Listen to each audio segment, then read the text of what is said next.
সবাইকে স্বাগত দীপ্ত সন্ধ্যার সংবাদের সাথে রয়েছে দোলা ডলারের। শুরুতেই জানাবো সংবাদ শিরোনাম। দেশের আকাশে চাঁদ দেখা গেছে, কাল থেকে রোজা শুরু জাতীয় চাঁদ দেখা কমিটির সভা। নতুন সরকারের প্রথম দিনেই কর্মমুখর সচিবালয়ে, প্রধানমন্ত্রীর সভাপতিত্বে মন্ত্রিসভার বৈঠক।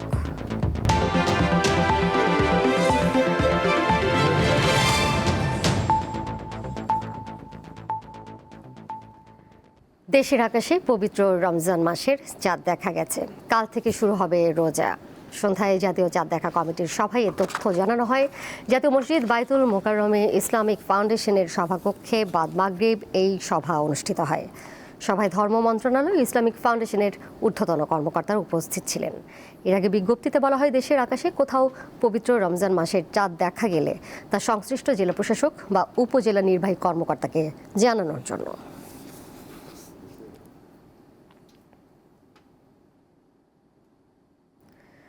শুরু হলো বিএনপি নেতৃত্বাধীন নতুন সরকারের পথ চলা। প্রথম কার্যদিবসে প্রধানমন্ত্রী তারেক রহমান সচিবালয়ে অফিস করেছেন। ব্যস্ত সূচির মধ্যে দুপুর 12:30টার দিকে প্রশাসনের প্রাণকেন্দ্র সচিবালয়ে পৌঁছান তিনি। বেলা 3টায় মন্ত্রিসভার প্রথম বৈঠকে অংশ নেন নতুন প্রধানমন্ত্রী। এরপর বিকেল 4টায় সচিবদের সঙ্গে মতবিনিময় সভা করেন তিনি। এদিকে সন্ধ্যা 6:30টায় জাতির উদ্দেশ্যে ভাষণ দেওয়ার কথা রয়েছে নবনির্বাচিত প্রধানমন্ত্রী তারেক রহমানের। সেটি সম্ভবত আরেকটু পর হয়তো তার ভাষণ, আমরা জাতির উদ্দেশ্যে যে ভাষণটি দেবে সেটি আপনাদেরকে সরাসরি দেখাতে পারবো।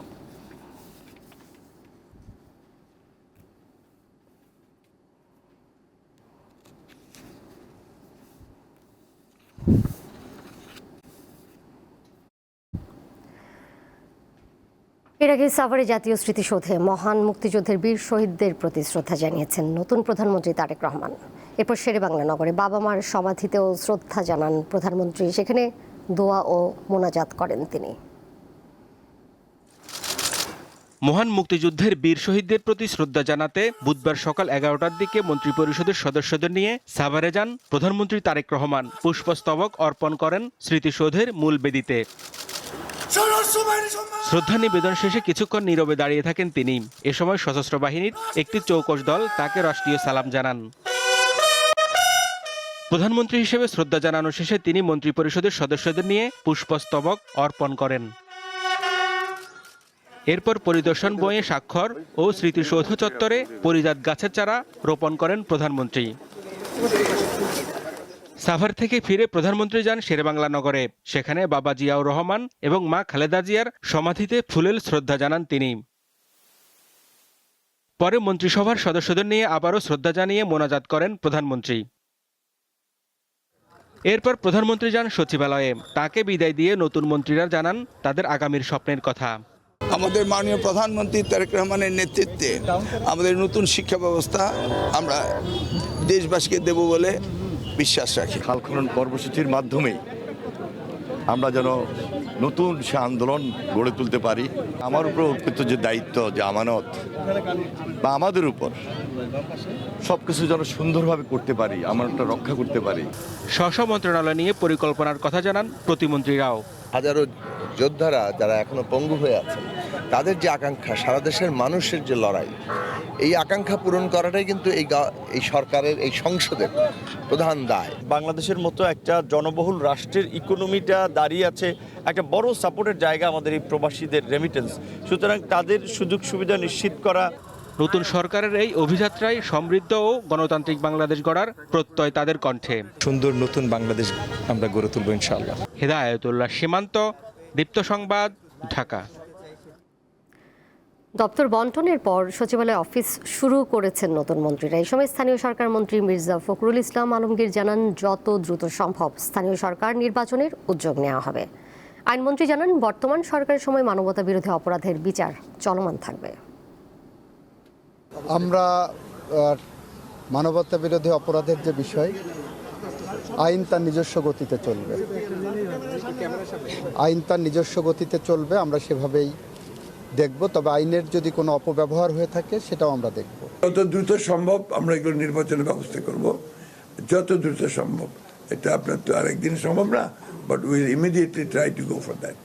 ফ্যামিলি কার্ড দেওয়া, তারপর কৃষকদেরকে আপনার সহযোগিতা করা, এগুলো অনেকগুলো আছে। এবং সেই সঙ্গে আপনার যেটা আপনার আছে যে আপনার সোশ্যাল যে আপনার সিকিউরিটি, এই বিষয়টা আপনার অত্যন্ত জরুরি, যেটা আমরা আমাদের মন্ত্রণালয়ের সঙ্গে অনেকগুলো আপনার জড়িত থাকবে। সাংবাদিকদের সমস্যার সমাধান ছাড়া গণমাধ্যমের উন্নয়ন সম্ভব নয় বলে মন্তব্য করেছেন তথ্য ও সম্প্রচার মন্ত্রী জহির উদ্দিন স্বপন। দুপুরে জাতীয় প্রেস ক্লাবে সাংবাদিকদের সাথে সৌজন্য সাক্ষাৎ শেষে এই কথা বলেন তিনি। রাজনৈতিক কর্মী হিসেবে প্রেস ক্লাব সেকেন্ড হোম উল্লেখ করে তথ্যমন্ত্রী বলেন, গণমাধ্যমকে শক্তিশালী করতে স্বাধীন সাংবাদিকতা প্রয়োজন। এ সময় উপস্থিত সাংবাদিকদের সাথে কুশল বিনিময় করেন তিনি। তার সাথে তথ্য ও সম্প্রচার প্রতিমন্ত্রী ইয়াসের খান চৌধুরী উপস্থিত ছিলেন। এছাড়া জাতীয় প্রেস ক্লাবের সভাপতি হাসান হাফিজ, ফেডারেল সাংবাদিক ইউনিয়নের মহাসচিব কাদের গনি চৌধুরী এবং ঢাকা সাংবাদিক ইউনিয়নের সভাপতি শহীদুল ইসলাম সহ সিনিয়র সাংবাদিক নেতারা উপস্থিত ছিলেন।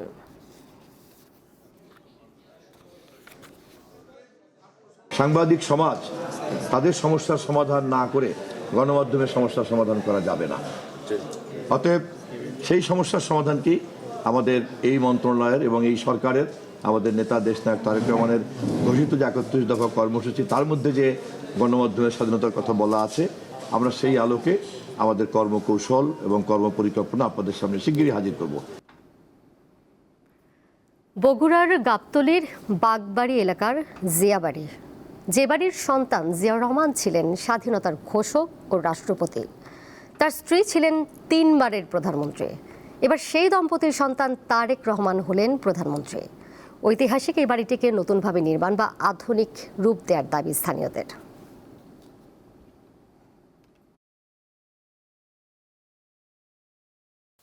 বগুড়ার গাবতলীর নসিপুর ইউনিয়নের বাগবাড়ি গ্রামে ঢুকতেই চোখে পড়বে হলুদ রঙের দোতলা একটি বাড়ি।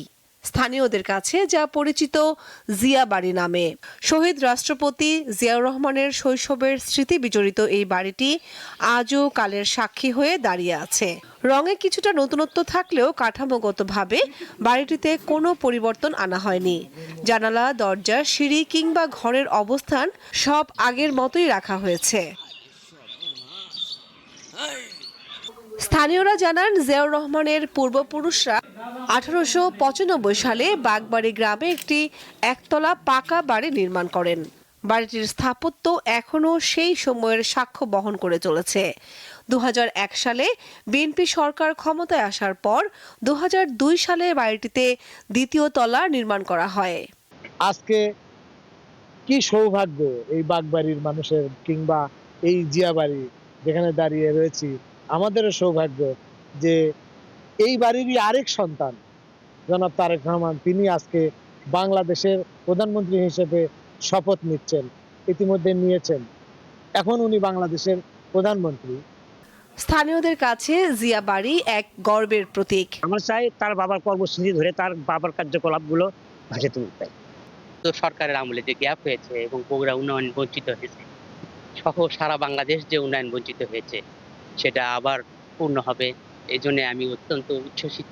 আজকে এই বাড়িতে এসে আমি অত্যন্ত আনন্দিত এবং আবেগ আপ্লুত।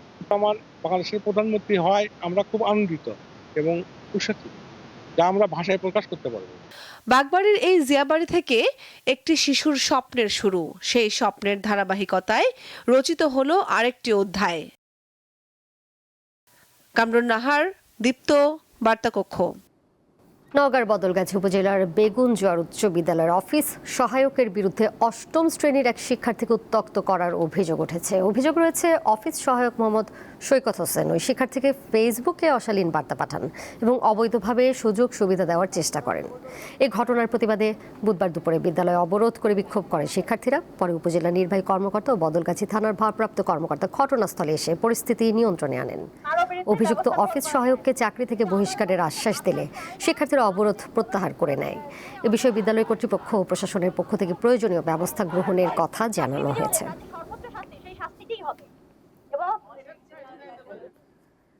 জুলাই আন্দোলনে নিহত দেবিদ্বার উপজেলার 11 জুলাই শহীদ পরিবারের সাথে দেখা করেছেন কুমিল্লা 4 আসনের সংসদ সদস্য হাসনাত আব্দুল্লাহ। বুধবার দুপুরে তিনি পরিবারগুলোর খোঁজ খবর নেন। হাসনাত আব্দুল্লাহ বলেন, জুলাই আন্দোলনে যারা জীবন দিয়েছেন তাদের আত্মত্যাগ জাতি শ্রদ্ধার সঙ্গে স্মরণ করবে। জুলাই শহীদ পরিবারের সদস্যদের প্রতি গভীর সমবেদনা জানিয়ে তাদের পাশে থাকার আশ্বাস দেন। পাশাপাশি সরকারের পক্ষ থেকে প্রয়োজনীয় সহায়তা নিশ্চিত করার কথাও জানান তিনি। এ সময় উপস্থিত নেতারা নিহতদের স্মৃতির প্রতি শ্রদ্ধা জানান।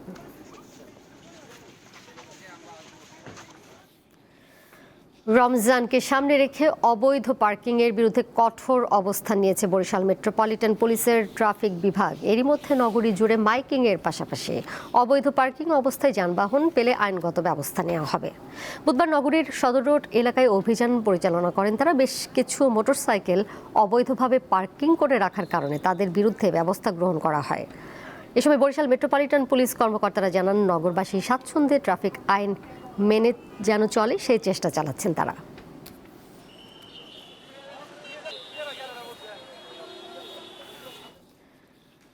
শেরপুরের ঝিনাইগাতি উপজেলার হলদি গ্রাম এলাকায় অভিযান চালিয়ে 3,12,97,000 টাকা মূল্যের মাদক উদ্ধার করেছে বিজিবি। জানা গেছে সীমান্তের প্রায় 400 গজ ভেতরে বাংলাদেশের অভ্যন্তরে মাদক পাচারের চেষ্টা চলছিল।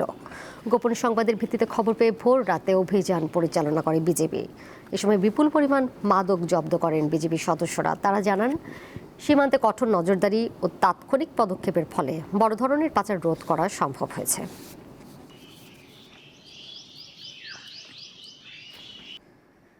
ভারতের পশ্চিমবঙ্গের পার্শ্ববর্তী বিহার রাজ্যে প্রকাশ্যে মাছ ও মাংস বিক্রি নিষিদ্ধ করার সিদ্ধান্ত নিয়েছে রাজ্য সরকার।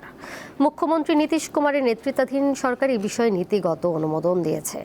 মঙ্গলবার ভারতীয় সংবাদ মাধ্যম আনন্দবাজার জানায়, রাজ্যের উপমুখ্যমন্ত্রী বিজয় কুমার সিনহা জানিয়েছেন, নতুন নিয়ম কার্যকর হলে খোলা স্থানে মাছ বা মাংস বিক্রি করা যাবে না। কেবল লাইসেন্সধারী নির্দিষ্ট দোকানেই এসব পণ্য বিক্রির অনুমতি থাকবে।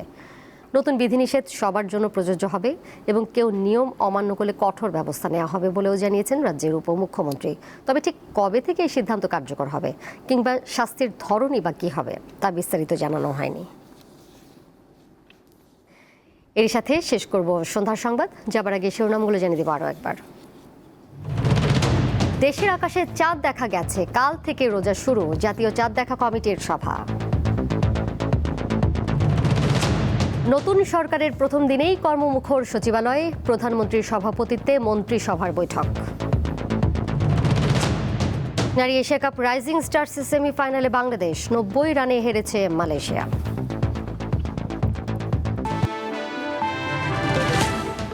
এই ছিল এখনকার মতো। পরের সংবাদ দেখবেন রাত 11টায়।